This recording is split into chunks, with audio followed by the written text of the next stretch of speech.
Hello, everyone. Chad Owen, the Annuity Sales Coach, and as always, my sidekick. I'd say shotgun, but he can't shoot. Well, you could with a shotgun. Have better chance. Better chance. But happy post-Thanksgiving. I hope everybody had a great time with their family. I hope you just you're able to really soak it in. I mean, it's so easy to have family but not enjoy them. So, wait. That's not true. If you're not around them. Correct. But what are we talking about today, Caleb? Yeah, we're getting close to the end of the year, right? We're getting close to the close of the year, pun intended. So what I want to talk about is... What do you mean pun intended? Well, I'm getting to the pun part. The close of the sale. Oh, the close. The close. Okay, We're getting to the close of the year. Let's talk about Interesting. closing some deals. Let's talk about getting clients off the fence. And we've talked about this a couple of times in the podcast before. I want to kind of take a different approach and really talk about the theory behind getting clients off the fence. And I know your process, and you are not a hard sales guy. No. These are not hard sales products. Nope. But I do know your process well enough to know that when you're objection handling, you're hard objection handling. Yes. And when you're presenting the product, you are hard presenting the product. I mean, it's like every part of the process is full go, full bore. I mean, it's all out there, but then the close is very soft and intentional, and it's really the client kind of getting to that realization themselves. But I want you to walk us through what that looks like for you, kind of your idea of closing. Yeah. How do you do it and do it well? Well, it's important because you talk about I'm full bore in the appointment, but when it comes time to the close, it's soft. And the reality I have to be full on when I'm talking about these products is because there's so many misconceptions. Right. There's so many people that say negative things about our products. I'm telling you, it gets tiresome. It gets so tired of somebody or some broker saying, well, I'm a long-term planner. You're not. Really? You're a long-term planner? You can't even predict what's happening in the market tomorrow, let alone 5 or 10 or 15 years from now. How are you a long-term planner?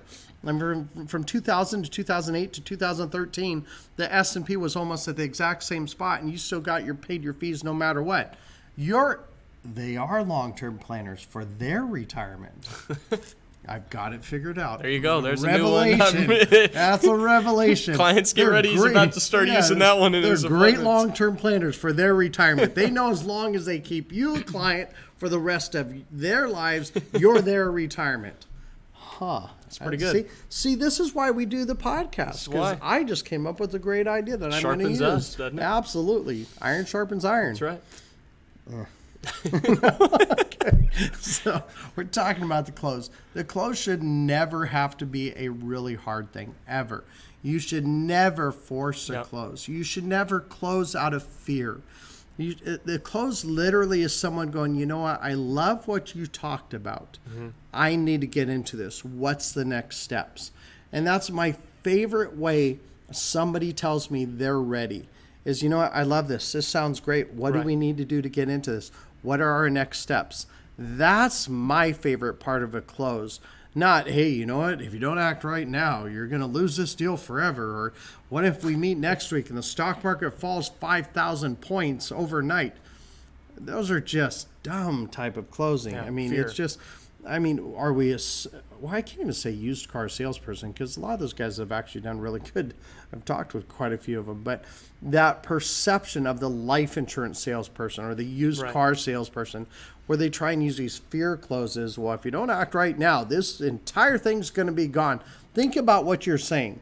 If you don't act right now, this product may not be available. And I've heard this before when people have talked to their clients, and it makes me cringe because if we're talking about safety and security, but our product's gone in a week. How are you going to say that's safe and secure? Wait a second.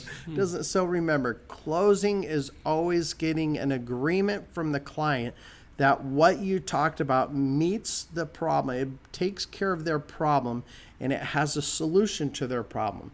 That's the whole idea behind the close. Yeah. It's not, hey, did you get a deal? It's not, did you plead your case enough? That's not what this is about. Did you present the information to where they understood what their problem was, and did you present it to where they understand that you have a solution to it? That's the best way to close. Right. Absolutely. Don't hard close anything. It just gives us a bad reputation as salespeople in general. I've been in sales, 28 years I've been in sales, and I always say, oh, you're in sales. Well, it's not necessarily like that as much anymore. Why? Because people are truly starting to do about here's the thing. Hard close, you're always talking about features. What is this? What is that?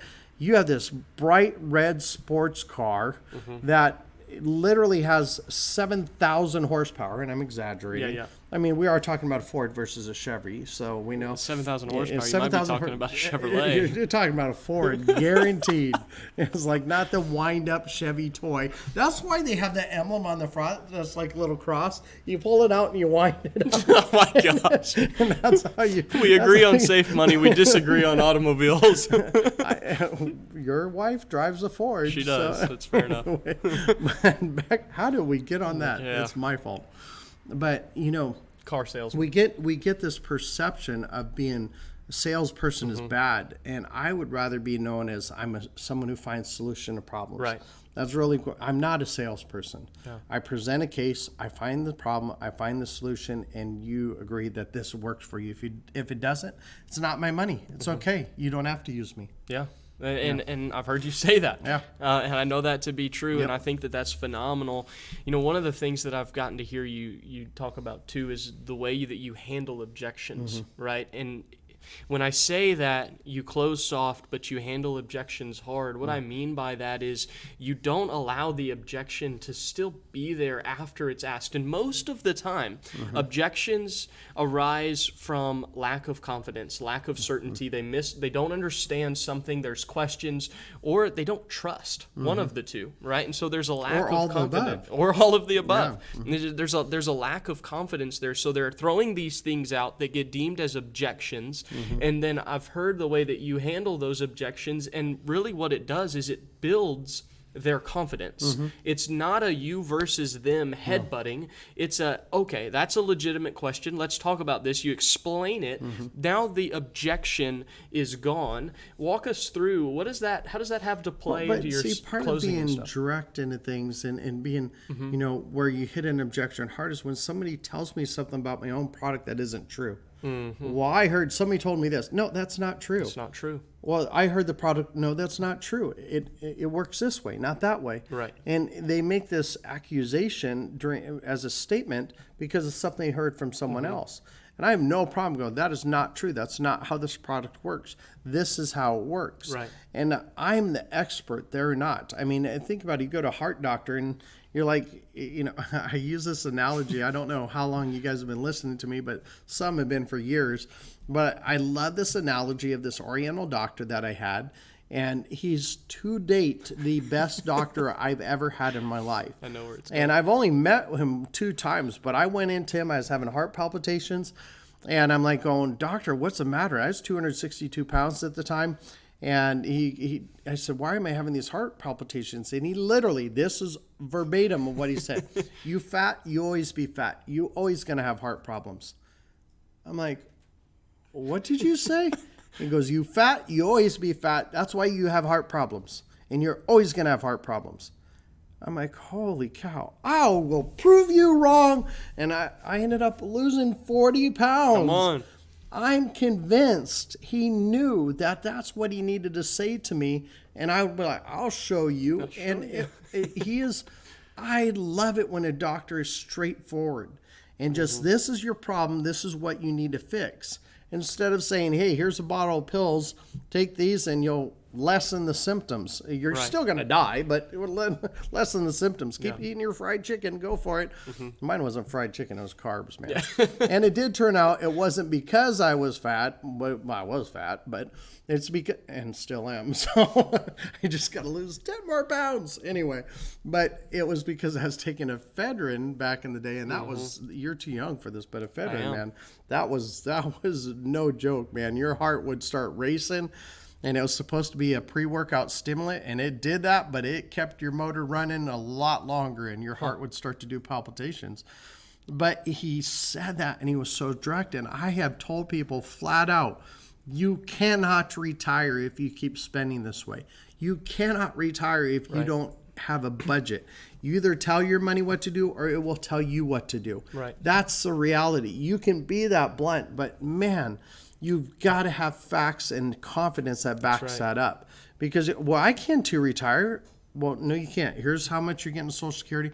Here's how much you have in retirement. Here's how much income we can get guaranteed. You can't retire. I just told a 68-year-old guy 3 weeks ago he could not retire because he bought a house with a 30-year mortgage on it 2 years ago. Mm-hmm.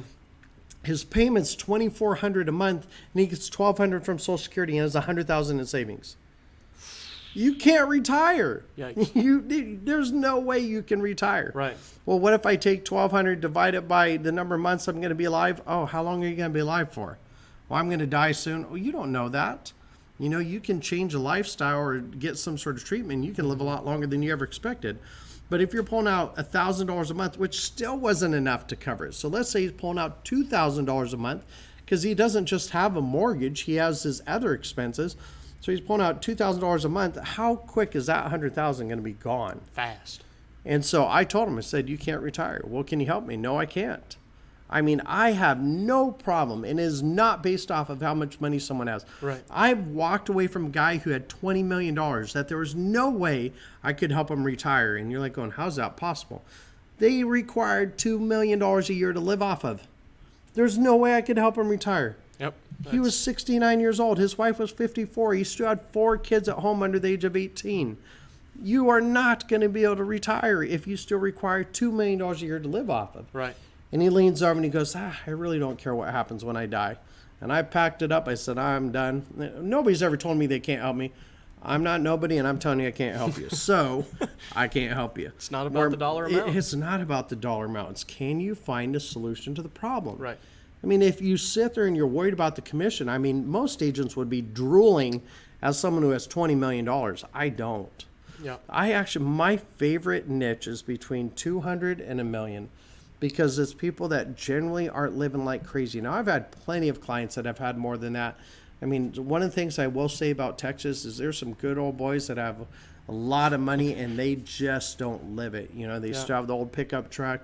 They just have spent their entire years working their tail off, saving money, and they can retire very comfortably, a lot of times in a very big ranch, which is really nice because they've inherited over the years. So, you just got to be careful when you're talking to people about making sure you're speaking in confidence about why they can't retire. Mm-hmm. And that's where the close isn't even something that we really have to push. Right. It isn't. And I know your second appointment that you go into is it's primarily question answering. It's primarily, That's the first thing I say. Yeah. What questions do you have for me? What do you have? Let's talk through this. When it's the right thing and you understand the way it works, you understand that it's the right thing, we'll move forward with it. And we talk about getting clients off the fence. And I use air quotes there because we're not really getting anybody off the fence. If you think you're going to push somebody off the fence or pull somebody off the fence, you're going to end up doing more harm than good. But reality is we got a ladder and we can show them how the ladder works and the fact that they can step off the fence and not be at risk on the fence anymore. Well, and that's the reality. When you have products that still can participate in some of the gains of the market, but you have income guarantee. I mean, I ask people, well, when's a good time to get into these? Well, when do you not want to have the risk of losing money anymore? Mm-hmm. When do you want to make sure you never have to worry about income for the rest of your life? I mean, I used to have agents run appointments with me, and I'd say 15 to 20% of my closes are one sit, one close. And they automatically assumed I was a hard closer. And they were so impressed because literally this is what a one sit close usually happens. I present it, I explain how the product works. Product works. If I can even speak it, trust me, I do know what I'm doing. But I explain how the product works. I find the problem. I find a solution, and they literally go, this is exactly what I've been looking for. Yep. This is what I need. How do I get into this? No close. I'm just explaining it, how everything works. Do you like it? Yeah. Does this make sense to you? Yeah. Well, what do I need to do to get into it? Well, this is the next step. Mm-hmm. And so it doesn't have to be a hard close. Yeah, the funny thing I just thought of is if you go in, you build that confidence, that you build their confidence in you. You answer their questions. Mm-hmm. You'll have to answer their question, which is, how do I do this? Yeah, that's true. It's pretty straightforward. And I guess the one thing I want to leave you with is, or we're wrapping this up, is a close, yeah, I mean, you've heard this for years. Like I said, I've been in sales for 28 years, and there's all sorts of books, all sorts of experts on how to close the deal, what to do, what to say. And mine is, I guess you could say your close is getting their buy-in that you know you can help them find a solution for their problem. That's really what it comes down to. So I hope this helps you. Till next time, happy selling.